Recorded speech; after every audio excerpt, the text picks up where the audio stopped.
que se passe-t-il avec le Soleil? Certains disent que notre étoile est en colère. Qu'est-ce que cela signifie exactement? Et faut-il s'en inquiéter? En toute franchise, oui, on est en droit d'être inquiet. Ce n'est généralement pas une bonne chose d'avoir trop de soleil. La composante ultraviolette de la lumière solaire est nocive pour l'épiderme. C'est pourquoi les humains ont adapté un certain spectre de pigmentation de la peau. Plus il y a de lumière solaire contre laquelle nous devons nous protéger, plus nous avons besoin de pigmentation. Les grands chapeaux et les flacons de crème solaire à indice de protection élevé aident aussi, surtout pour les personnes à la peau claire. Mais que peut faire la planète Terre? Tout d'abord, essayons d'avoir une bonne estimation de l'ampleur de cette colère du Soleil. Le Soleil passe généralement par un cycle actif-calme-actif tous les 22 ans, avec un pic tous les 11 ans. Personne ne sait pourquoi cela se produit, c'est comme ça. Il y a probablement une raison, mais les scientifiques ne l'ont pas encore trouvée. Ils savent cependant qu'à chaque cycle, le Soleil inverse ses pôles magnétiques. En soi, c'est assez stupéfiant, surtout quand on sait que la Terre n'a pas inversé ses pôles magnétiques au cours des 600 000 dernières années. Dernièrement, le Soleil a été extrêmement calme, le plus calme qu'il ait été depuis plus de 100 ans en fait. C'est également inhabituel. Le cycle actif-calme-actif s'est transformé en un cycle actif-calme-calme. Mais cela est en train de changer, et c'est pourquoi nous souhaitons informer nos sympathiques spectateurs de ce à quoi ils doivent s'attendre dans les années à venir. Les termes calme, actif ou en colère font référence à la quantité de rayonnement à haute énergie que le Soleil émet. Heureusement, la quantité de lumière visible émise par le Soleil ne change pas beaucoup. Cela poserait un sérieux problème. Si le Soleil devenait seulement 6% plus faible ou plus lumineux, la Terre serait soit gelée, soit grillée. L'observation des taches solaires est le moyen le plus simple de mesurer l'activité du Soleil. Plus il y a de taches solaires visibles, plus le Soleil est actif. Un graphique, connu sous le nom de diagramme papillon, suit le schéma de l'activité des taches solaires sur une période de 11 ans. Le diagramme papillon montre comment les taches solaires disparaissent régulièrement de la surface du Soleil et réapparaissent régulièrement à d'autres endroits. La NASA avait prévu que le cycle actuel d'activité solaire serait calme comme le précédent, mais il semble que ce ne soit pas le cas. Actuellement, nous sommes dans le cycle solaire numéro 25. C'est le 25e cycle solaire de 11 ans depuis 1755, date à laquelle les mesures ont commencé. Ce cycle d'activité solaire devrait atteindre son apogée en 2025. Le Soleil a déjà dépassé le nombre de taches solaires que la NASA avait prévu, et il ne semble pas que ce cycle solaire soit parti pour être calme. On dirait plutôt que nous allons observer un rayonnement solaire très actif sur la Terre au cours des prochaines années. Début février 2022, 40 des 49 satellites de communication SpaceX en orbite au-dessus de l'atmosphère ont été détruits par une éruption solaire. Le plasma électromagnétique à grande vitesse provenant du Soleil, connu sous le nom de vent solaire, a provoqué une compression de l'atmosphère terrestre. Les satellites d'Elon Musk ont ainsi perdu leur intégrité orbitale et se sont écrasés sur Terre. Les taches solaires ressemblent à des points sombres sur le Soleil, mais elles ne sont pas sombres. Elles sont simplement moins lumineuses que la surface du Soleil. Pour avoir une meilleure idée, prends une ampoule de 25 watts allumée et tiens-la devant une ampoule de 100 watts allumée. L'ampoule de 25 watts paraîtra sombre. C'est la même chose pour les taches solaires. Les taches solaires à la surface du Soleil vont presque toutes par paires. Cela s'explique par le fait que ce sont des tempêtes magnétiques dans le gaz plasmatique du Soleil. Une tache solaire sera magnétiquement positive et l'autre tache solaire sera magnétiquement négative. Entre les deux taches solaires, qui peuvent être plusieurs fois plus grandes que la Terre elle-même, circule un courant électrique qui entraîne avec lui un arc ardent de gaz ionisé. Les éruptions solaires sont un autre élément dont nous devrions nous préoccuper. Ce sont de puissantes explosions électromagnétiques à la surface du Soleil, associées aux taches solaires. Lorsque le gaz plasmatique super chaud du Soleil s'agite, il tord également les lignes de champ magnétique dans les taches solaires. Lorsque ces lignes se brisent, une puissante explosion libère des rayons X et des rayons gamma à la vitesse de la lumière. Des gaz visibles sont également libérés. Les éruptions solaires ont un système de classification en fonction de leur puissance. Les éruptions solaires de classe X sont les plus dangereuses. Ce type d'éruption solaire peut provoquer des coupures radio sur toute la Terre et nuire aux satellites, aux astronautes en orbite et même aux passagers des avions à haute altitude. Les éruptions solaires de classe M provoquent des aurores spectaculaires au pôle nord et sud de la Terre, tandis que les éruptions solaires de classe C n'ont presque aucun effet sur notre planète.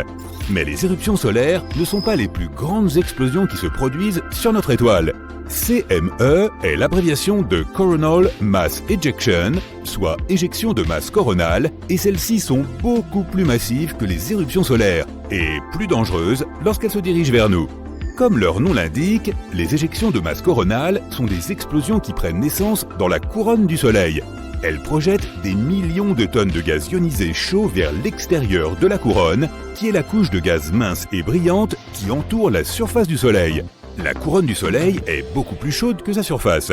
Tandis que la température de la surface est d'environ 5500 degrés Celsius, celle de la couronne se situe entre 500 000 et 1 million de degrés. La question de savoir pourquoi et comment la couronne est beaucoup plus chaude que la surface du Soleil est un autre grand mystère que les scientifiques n'ont pas encore complètement élucidé. Une théorie récente affirme que la couronne est chauffée par des ondes sonores et que les réactions nucléaires du Soleil font beaucoup de bruit. Le projet GONG, qui signifie Global Oscillation Networking Group, a été mis en place sur Terre pour surveiller les ondes sonores du Soleil. Il s'avère que le Soleil sonne ou oscille comme une cloche. Il y a 5 sites d'observation à travers le monde. Un en Inde, un en Australie, un aux îles Canaries, un au Chili et un en Californie, qui surveillent en permanence les plus de 10 millions d'ondes sonores qui se déplacent autour du Soleil. Maintenant que le Soleil entre dans une phase active, nous pouvons nous attendre à voir des CME plus puissantes se diriger vers nous. Les gaz expulsés par le Soleil sont ionisés et dépouillés de leurs électrons par la chaleur intense, ce qui les amène à former une tempête de protons qui peut traverser l'espace à une vitesse d'environ 800 km par seconde. Ces noyaux atomiques chargés positivement seront en grande partie bloqués ou déviés par le champ magnétique qui s'étend autour de la Terre. Notre atmosphère n'est d'aucune aide contre une tempête de protons. Bien que le dernier kilomètre d'air au-dessus de la surface de la Terre arrête les rayons X nocifs des éruptions solaires, le vent de particules du Soleil ne peut être arrêté que par la magnétosphère terrestre. Nous pouvons nous attendre à des aurores spectaculaires autour des pôles magnétiques de la Terre, et il est très possible que ces aurores s'étendent jusqu'aux latitudes moyennes lorsque la Terre traverse une éjection de masse coronale. Actuellement, une sonde spatiale américaine se dirige vers la couronne solaire. Comme cette dernière s'étend sur plusieurs millions de kilomètres, la sonde, nommée Parker Solar Probe, se trouve à 3,8 millions de kilomètres de la surface de notre étoile, soit environ 1/10 de la distance qui la sépare de Mercure. La sonde subit des températures de 1300 degrés Celsius, mais elle est pourtant maintenue à une température parfaite. Un bouclier thermique en composite de carbone de 11 cm d'épaisseur protège les télescopes et les magnétomètres de la sonde qui mesurent l'intensité du vent solaire. Les 5 antennes qui dépassent dans les gaz coronaux sont fabriquées dans un alliage qui peut résister aux températures extrêmes de la couronne. Le récent double cycle calme du Soleil est un peu inquiétant lorsqu'on essaie de prédire à quel point le Soleil sera actif durant ce prochain cycle. Les taches solaires ont complètement disparu pendant un long moment de toute la surface du Soleil. C'est comme si les distorsions magnétiques que nous voyons habituellement sur la photosphère du Soleil s'étaient effondrées à l'intérieur de celui-ci.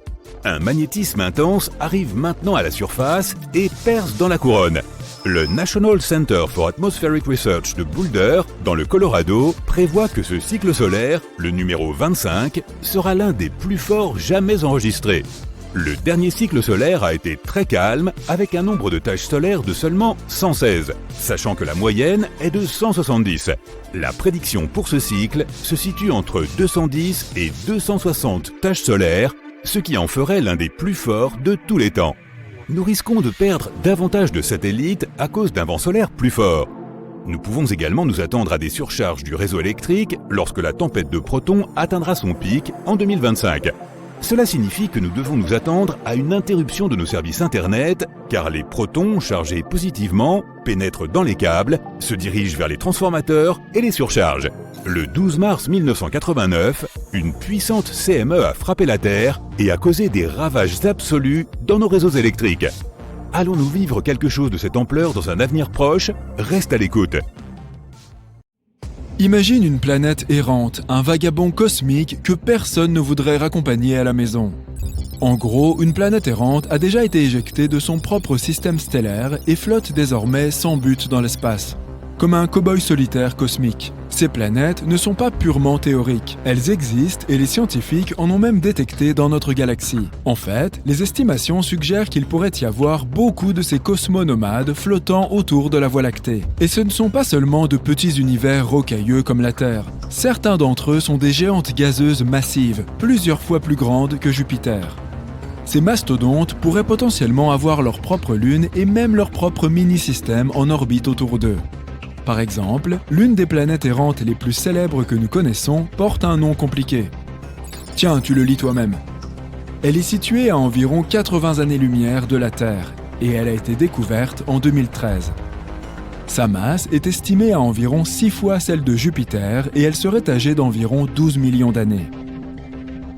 Et oui, ce n'est pas parce que ces solitaires cosmiques n'ont pas d'étoiles qu'ils sont méga froids. Ils peuvent encore générer de la chaleur et de la lumière à partir de leurs propres procédés internes. Certains peuvent même avoir des champs magnétiques et des aurores, tout comme la Terre. En d'autres termes, les planètes errantes pourraient potentiellement être habitables si elles réunissaient les bonnes conditions. Alors, à quoi ressemblerait la vie sur une telle planète? Et pourrions-nous éventuellement vivre dans un tel monde? Eh bien, exister sur une planète errante peut être une existence très solitaire. Il n'y a pas de soleil pour se prélasser, pas d'atmosphère douillette pour se blottir et pas de voisins cosmiques avec qui faire un barbecue. Ouch! C'est pourquoi il faut faire preuve de créativité. Commençons par le problème le plus évident. Il sera difficile de se passer de lumière et de chaleur. Comment pouvons-nous résoudre ce problème? Eh bien, nous devrions probablement investir dans des chauffages spatiaux très sophistiqués et porter des combinaisons spatiales dernier cri et super chaudes. Nous pourrions aussi inventer une toute nouvelle façon de produire de l'électricité sans dépendre de l'énergie solaire. Par exemple, pourquoi ne pas utiliser l'énergie géothermique? Ça, c'est du sérieux. Chaque planète possède une source de chaleur interne. Sans elle, elle ne serait que des roches froides et sans vie flottant dans l'espace. Cette source de chaleur pourrait être exploitée et utilisée pour tout alimenter, des maisons aux usines en passant par les vaisseaux spatiaux. C'est comme si tu avais un jacuzzi assez grand pour alimenter une ville entière. Et cette ville sera très assurément située sous terre, au plus près de la source de chaleur. Concernant la lumière, il nous faudrait probablement fabriquer des lampes de poche ultra puissantes. Ou peut-être même apprendre à créer génétiquement des organismes bioluminescents pour éclairer nos maisons. Imagine des bases spatiales envahies de champignons et de plantes fluorescentes. D'ailleurs, en parlant de plantes, la présence de végétaux serait assez difficile à obtenir sans étoiles. Alors, que mangerions-nous ? Eh bien, nous pourrions utiliser les mêmes sources géothermiques dont nous avons parlé, ou certaines réactions chimiques pour subvenir à nos besoins. Et peut-être que nous développerions un goût pour les aliments riches en soufre ou que nous commencerions à fermenter nos propres boissons à partir de la boue volcanique bouillante. Miam! Mais outre la nourriture, nous avons un problème plus important. Vivre sur une planète errante serait à couper le souffle, littéralement, car nous n'aurions pas d'air. Tu vois, toutes les planètes errantes n'ont pas une atmosphère viable et stable. Tout dépend de leur taille, de leur composition et d'autres facteurs. Mais même si notre nouvelle maison avait une atmosphère, elle pourrait être incroyablement fine et précaire. Nous n'aurions pas de joli ciel bleu ou de coucher de soleil spectaculaire à admirer. Au lieu de cela, nous regarderions dans le vide infini de l'espace où les étoiles seraient plus brillantes que jamais. Et oublie les phénomènes météorologiques. Sans atmosphère pour les créer, nous n'aurions ni pluie, ni neige, ni orage. Et ce ne sont là que les plus mineurs des problèmes. Le pire, c'est que la température de la planète fluctuerait énormément, passant d'une chaleur insoutenable à un froid insupportable. Ce serait comme vivre dans un four que l'on allumerait et éteindrait en permanence. Et enfin, nous serions exposés à toutes sortes de débris spatiaux et de radiations cosmiques. Alors, si tu ne veux pas te transformer en chips, tu devrais investir dans une excellente protection solaire. Mais comment pouvons-nous résoudre ce problème ? Il faudrait trouver un moyen de produire notre propre oxygène et probablement créer quelque chose comme une biosphère de l'air spatial. Par exemple, nous pourrions faire pousser des plantes capables de générer de l'oxygène, ou nous pourrions apprendre à filtrer l'air comme le ferait un purificateur de haute technologie. Enfin, il nous reste le dernier problème le plus important, trouver de l'eau. Et c'est là que les océans sous-marins nous viennent en aide. Là, nous plongeons vraiment au cœur des possibles.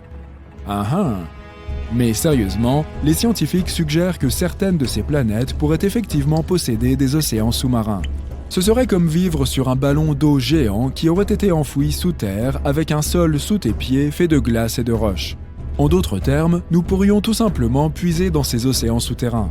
Ils pourraient nous fournir une source d'eau pour la boisson, l'agriculture et la fabrication, peut-être même d'autres ressources et matériaux que nous n'avons jamais vus auparavant. Et à propos, qui sait quelles créatures étranges pourraient se cacher dans ces mers souterraines? Mais rassure-toi, il n'y a pas de quoi s'inquiéter. Même si nous n'avons pas d'oasis souterraine, il existe encore d'autres options. Nous pourrions obtenir de l'eau des comètes, de l'extraction de glace et même de l'atmosphère, celle que nous venons de créer tout à l'heure. Enfin, nous devons trouver et extraire des ressources pour construire nos maisons et d'autres choses. Et une planète errante n'a pas forcément le même type de ressources que celle en orbite autour d'une étoile. C'est comme essayer de trouver des trésors dans un désert, ce n'est pas vraiment gagné d'avance. Il se peut que nous devions compter sur les ressources des astéroïdes proches et d'autres choses de ce genre. Et si nous voulons extraire des ressources de la planète elle-même, nous devrons peut-être percer des kilomètres de glace et de roches.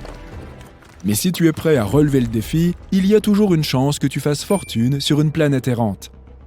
Et qui sait, peut-être découvriras-tu de nouvelles ressources encore plus précieuses que l'or ou les diamants.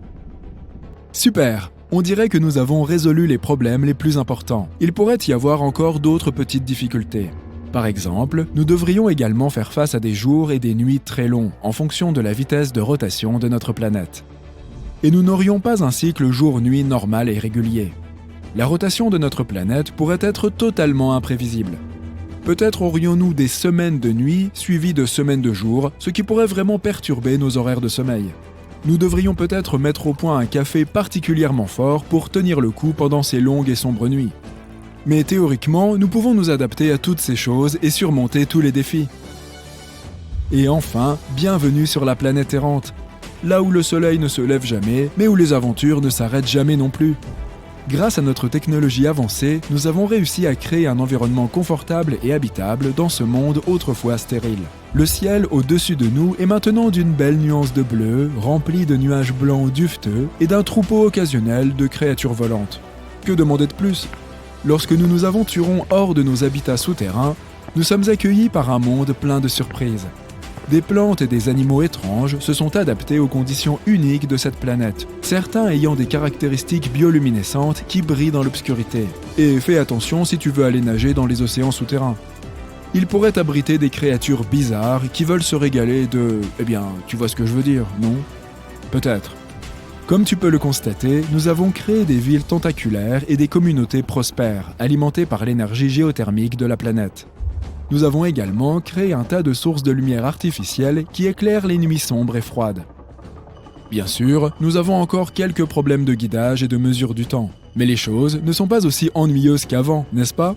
Dans l'ensemble, vivre sur une planète errante aurait certainement ses défis, mais cela pourrait être aussi une façon assez excitante de découvrir l'univers. Et qui sait, peut-être qu'un jour nous trouverons une telle planète et la transformerons en une métropole intergalactique animée. Mais d'ici là, profitons de notre chère Terre et protégeons-la. Des nuages de feu et de fumée s'élèvent et la fusée décolle. La Delta IV Heavy est l'une des fusées les plus puissantes jamais construites. 3 énormes moteurs brûlent des tonnes de carburant, ce qui permet au vaisseau spatial de prendre de l'altitude. Les 2 boosters latéraux se détachent et laissent le booster central pour la suite de l'ascension. Une fois en orbite, la fusée libère sa cargaison. Voici la sonde Parker Solar Probe, le premier vaisseau spatial à toucher le Soleil. Et nous allons suivre son voyage étape par étape. La sonde a été lancée le 12 août 2018 et a commencé son voyage vers notre étoile. Le Soleil est à 93 millions de kilomètres de la Terre. C'est 390 fois la distance Terre-Lune et 36 000 fois la largeur des États-Unis d'une côte à l'autre. Les particules de lumière que le Soleil émet ont besoin de 8 minutes pour parcourir cette distance.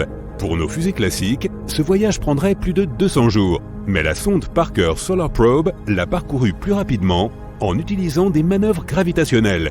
Sur son chemin de la Terre au Soleil, la sonde a tourné autour de notre voisine, Vénus.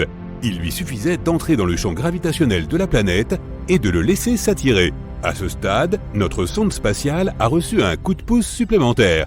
Et elle n'a pas eu besoin de gaspiller de carburant. Après avoir effectué une orbite, les moteurs de la sonde spatiale ont modifié la trajectoire et la sonde a quitté l'orbite de Vénus. Elle a reçu suffisamment d'accélération pour se rendre jusqu'au Soleil. Et le 5 novembre 2018, la sonde Parker Solar Probe a effectué sa première approche du Soleil. Avant de toucher sa surface, la sonde a d'abord dû entrer dans l'orbite de l'étoile. Pour y parvenir, elle a effectué encore plus de manœuvres gravitationnelles. Ce n'est qu'ensuite qu'elle a commencé à tourner autour du Soleil, l'objet le plus lourd du système solaire, et dont la gravité est la plus puissante. Ainsi, celui-ci a donné à la sonde une incroyable accélération à chaque passage. La sonde solaire Parker se déplaçait constamment entre deux points. Ce sont le périhélie et l'aphélie. Regarde, voici le Soleil et voici l'orbite de la sonde en forme d'ellipse. Le point le plus proche du Soleil est le périhélie. Le Soleil attirait la sonde à une vitesse incroyable. À ce moment, la sonde a commencé à s'éloigner de l'étoile. Elle avait encore beaucoup de vitesse et d'énergie. Mais elle luttait contre la force gravitationnelle de l'étoile. Donc, elle a progressivement ralenti. Le point où la sonde a perdu toute son accélération s'appelle l'aphélie. La force gravitationnelle de l'étoile l'a emportée et la sonde a commencé à revenir vers le Soleil en reprenant de la vitesse. La sonde a effectué plusieurs cercles en suivant une orbite stable, mais son orbite s'est à nouveau croisée avec celle de Vénus. Une nouvelle manœuvre gravitationnelle. Après cela, la trajectoire de la sonde Parker Solar Probe s'est légèrement modifiée et elle a gagné en vitesse. Le point de périhélie de son orbite est maintenant plus proche du Soleil. La sonde a effectué plusieurs autres cercles en suivant cette nouvelle orbite. Puis à nouveau, elle s'est approchée de Vénus, une autre approche du Soleil. Chaque rencontre avec Vénus a permis de corriger la trajectoire de la sonde et de réduire progressivement sa distance par rapport à notre étoile. En avril 2021, la sonde Parker Solar Probe s'est finalement approchée du Soleil au point de toucher sa couronne. Bien que la distance réelle entre la sonde et le Soleil ait été de 8,5 millions de kilomètres, cela a tout de même été considéré comme un contact. Regardons la structure de notre étoile en la coupant en deux. Voici le noyau du Soleil. Il fait environ un quart de sa largeur. Ce noyau est 150 fois plus dense que l'eau. En raison de la forte pression et de la température élevée, des réactions nucléaires s'y produisent. L'hydrogène se transforme en hélium et dégage une quantité incroyable de chaleur et de rayonnement. La couche suivante est la zone de rayonnement. C'est là que la chaleur est transférée du noyau aux couches suivantes. Mais ici, les photons ne se déplacent pas vers l'extérieur. Ils peuvent être dirigés n'importe où et réémis de nombreuses fois. Les scientifiques pensent que le temps moyen nécessaire à un photon de lumière pour voyager du noyau à la couche suivante du Soleil est d'environ 10 000 à 170 000 ans. Ensuite, il y a la zone de convection. C'est ce que l'on considère comme la surface du Soleil. Mais ce n'est pas une surface solide. C'est un océan de plasma chaud. Cela ressemble à un nid d'abeilles. C'est parce que le plasma chauffé s'élève des couches inférieures, créant quelque chose comme des mini-geysers. Et tandis qu'il est encore chaud au milieu de ces geysers, les bords se refroidissent, ce qui crée un incroyable motif à la surface du Soleil. Les couches suivantes sont l'atmosphère du Soleil. Tout d'abord, la photosphère. C'est la couche qui émet de la lumière. Et c'est exactement ce que tu vois quand tu regardes le Soleil. Mais attention, ne fais pas ça. Il faut un équipement spécial pour regarder notre étoile. La photosphère a jusqu'à 400 km d'épaisseur. C'est à peu près la hauteur à laquelle la Station spatiale internationale se déplace au-dessus de la Terre. Ensuite, la chromosphère, ou la sphère de couleur. Cette couche de l'atmosphère du Soleil donne à l'étoile sa teinte rougeâtre. Les protubérances solaires apparaissent ici. Ce sont de puissantes émissions de matière qui quittent la surface du Soleil. Leur vitesse peut atteindre 700 km par seconde. À un moment donné, elles sont attrapées par le champ magnétique de l'étoile et ramenées en arrière. Et puis, il y a la couronne, l'enveloppe gazeuse du Soleil. C'est là que se produisent les éjections les plus puissantes. Tu peux voir la couronne pendant les éclipses, lorsque la Lune recouvre le disque solaire. Dans ce cas, tu peux voir une sorte de lueur autour de l'étoile. C'est la couronne. Elle s'étend sur des millions de kilomètres autour du Soleil. Et la sonde Parker Solar Probe a touché précisément cette zone. C'est là que la matière et le rougeoiement solaire sont encore soumis à la gravité de l'étoile et ne s'envolent pas dans l'espace. Et tout ce qui se trouve au-delà de cette zone est le vent solaire.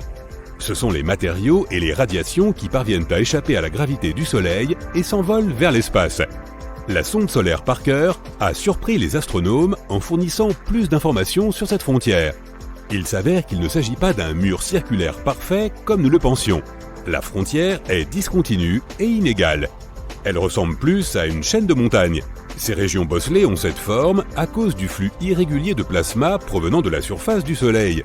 Plus ce flux est important et puissant, plus la frontière est éloignée de la surface de l'étoile. Mais les scientifiques ne savent pas encore ce qui cause exactement cette différence. Après avoir effectué le survol du Soleil, la sonde Parker Solar Probe a poursuivi son voyage et a recommencé à s'éloigner de l'étoile. Les chercheurs s'attendent à 4 autres approches en 2022. En août 2023, la sonde effectuera un survol de Vénus. Elle gagnera en vitesse et s'approchera du Soleil à une distance record. Le prochain survol de Vénus aura lieu en 2024. Avec un peu de chance, la sonde Parker Solar Probe sera capable de résister aux températures élevées et aux radiations à proximité du Soleil. Heureusement, les scientifiques ont pris soin de cela. La sonde a un bouclier solaire. Il est fixé sur le côté de la sonde qui fait face à l'étoile. Il a la taille d'une fenêtre de maison et une épaisseur de 10 cm. Il est fait d'un matériau spécial qui peut résister à une température d'environ 1370 degrés Celsius.